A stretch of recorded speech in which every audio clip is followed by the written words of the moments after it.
Здравствуйте, друзья! Кто сжигал Москву на самом деле?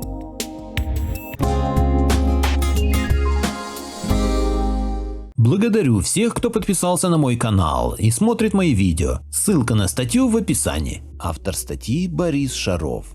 В Бородинском сражении русская армия понесла огромные потери, после чего главнокомандующий Кутузов приказал отступать на Москву и Можайск, чтобы сохранить армию. 13 сентября 1812 года на военном совете в Филях было принято решение оставить древнюю столицу российского государства. Великая армия Наполеона увидела Москву 14 сентября 1812 года. Бонапарт приказал остановиться на Поклонной горе, около 3 верст от тогдашней городской черты, и долго разглядывал старинную русскую столицу. Вместе с ним во все глаза смотрели многочисленные офицеры свиты. Одному из гвардейцев привиделись фантастические детские видения об арабах, вышедшие из «Тысячи и одной ночи». Мы были внезапно перенесены в Азию. В отличие от устремленности к облакам колоколен наших городов Европы, здесь тысячи минаретов были закруглены, одни зеленые, другие ярких цветов, блестевшие под лучами солнца. Ослепленные блеском этой картины, наши сердца подскочили от гордости, радости и надежды, вспоминал капитан Фонтен-дез-Озар. Около часа Наполеон с авангардом ждал донесений разведки. Вскоре он получил доклад, согласно которому русская армия продолжала отступление в сторону Волги. После этого ставка вместе с императором двинулась к городским воротам. Честь сопровождать Наполеона при входе в завоеванную Москву досталась дивизию Роге из молодой гвардии и гвардейским жандармам. Около полудня торжественная кавалькада остановилась у Дорогомиловских ворот. Наполеон ждал делегацию с ключами от города и доклад русского коменданта об оставлении позиций согласно военному этикету. Прогуливаясь вдоль камер Коллежского вала, Бонапарт обсуждал с окружением предложенное Александру I перемирие и предстоящую зимовку в Москве. На изготовку застыл парадный оркестр.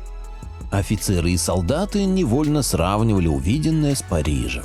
Большинство сходились во мнении, что Москва как минимум не уступает в размерах и выглядит наряднее. Многие высказывали сожаление, что их любимый император строго запретил грабежи и мародерство. Вокруг города были расставлены посты, призванные не допускать проникновения в Москву армейских частей и отдельных военных, за исключением дивизии Роге.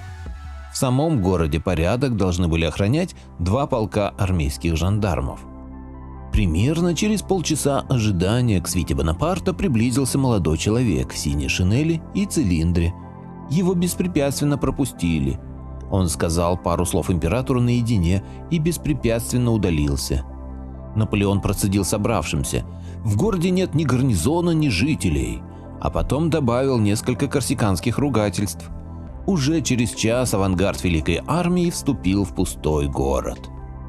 Французов поразили не столько пустые улицы, хотя и они производили гнетущее впечатление, сколько покинутые населением дома. Большинство из них, даже самые богатые дворцы, были не заперты, внутри все находилось на своих местах и в полном порядке. Особенно поражали часы, недавно заведенные и еще не исчерпавшие запас хода, и тлеющие угли в кухонных плитах.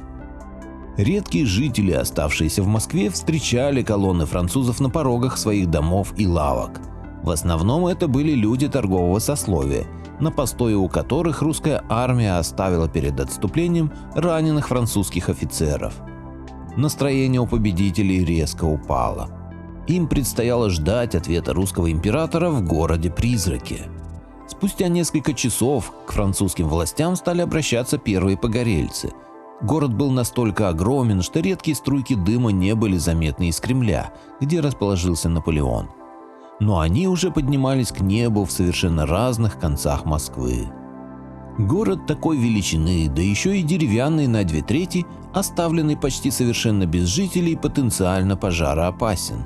Никакие посты по городским окраинам не могли удержать французских мародеров от соблазна. Не стоит забывать и об отставших от армии русских солдатах, которые тоже вполне могли решиться на грабеж. В довершение всего, перед отступлением армии Кутузова по приказу губернатора Москвы Федора Растопчина из тюрем были выпущены все уголовники. Наполеон и его штаб рассудили, что начавшиеся пожары носят случайный характер и являются делом рук мародеров. Император тут же отдал соответствующие приказы жандармерии и начал обустраиваться в Кремле. Тем вечером он сказал своим генералам: «Мы посмотрим, что эти русские собираются делать. Квартиры нам обеспечены. Мы покажем миру удивительный спектакль мирно зимующей армии среди вражеских народов, окруживших ее со всех сторон». Когда вечером 15 сентября Наполеон удалился спать, из Кремля все еще не было видно, что пожары приобретают характер катастрофы. Между тем ночью поднялся сильнейший ветер, и к утру весь город буквально пылал. Утром Бонапарту доложили, что огонь уже обступает Кремль. Какое ужасное зрелище! Это они сами! Сколько дворцов! Какое необыкновенное решение! Что за люди! Это скифы! – вскричал император. Многие французские офицеры вспоминали, что характер возгорания был очень странным.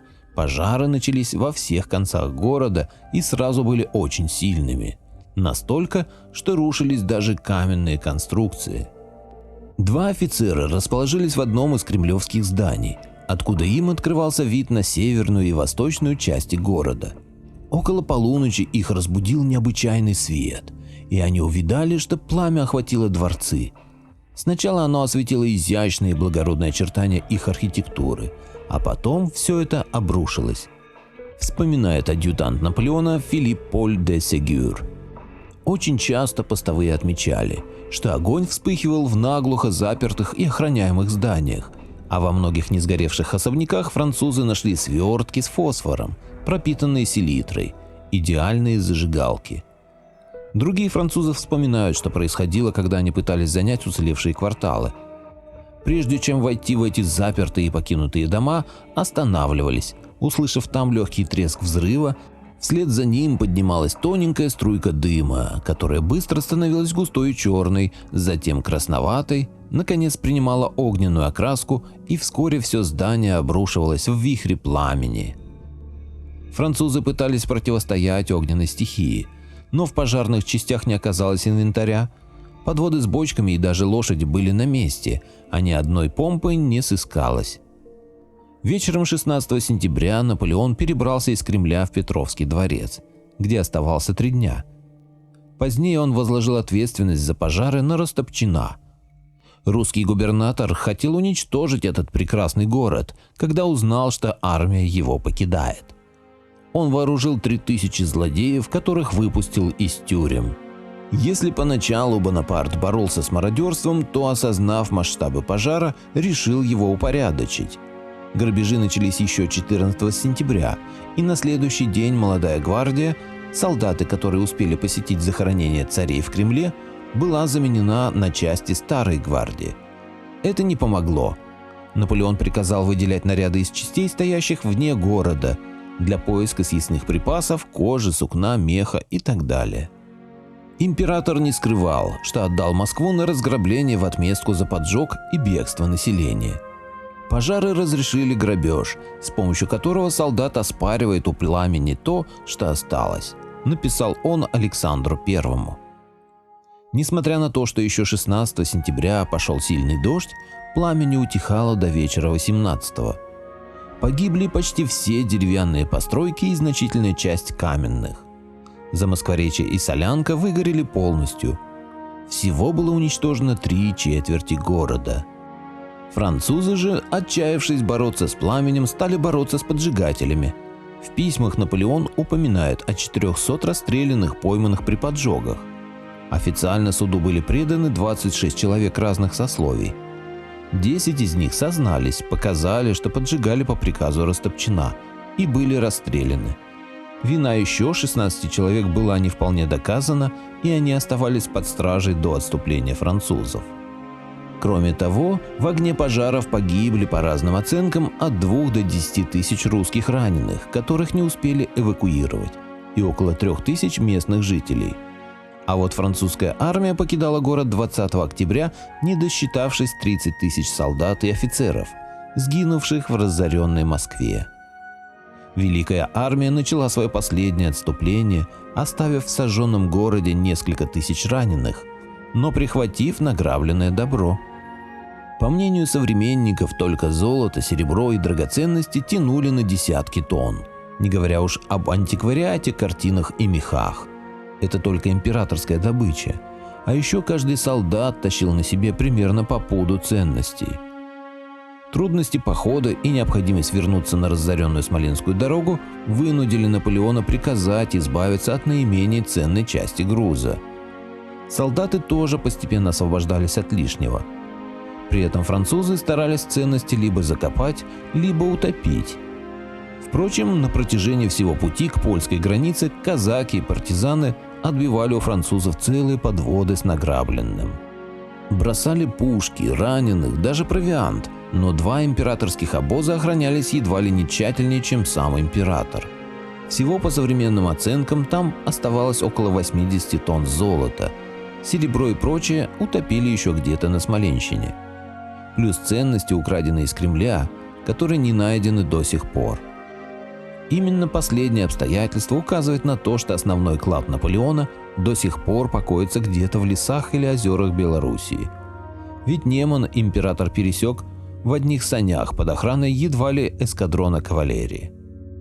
Уже по прошествии года после изгнания захватчиков появилась масса очевидцев, готовых указать, где отряд французов закапал в лесу сундуки и бочонки. Отряжали крестьян на поиски кладов и помещики, и отставные офицеры, и даже смоленский губернатор. Но кроме мелких находок на обочине дороги ничего не обнаружили. Через несколько лет в места былых боев потянулись и французские ветераны. Не проходило года, чтобы в том или ином уезде за разрешением на поиски не появлялся очередной мусье. К 20 веку изрыли гектары земли от Смоленска до Вильно, но безрезультатно. Так что тайна клада Наполеона до сих пор не разгадана, как и тайна Великого Московского пожара. Хочу напомнить, что мое мнение не всегда совпадает с мнением автора статьи. Автор статьи – Борис Шаров. Поделитесь моим видео в соцсетях с родными, друзьями и знакомыми. Люди имеют право знать все точки зрения. Всем спасибо за внимание, буду рад вас видеть на своем канале снова.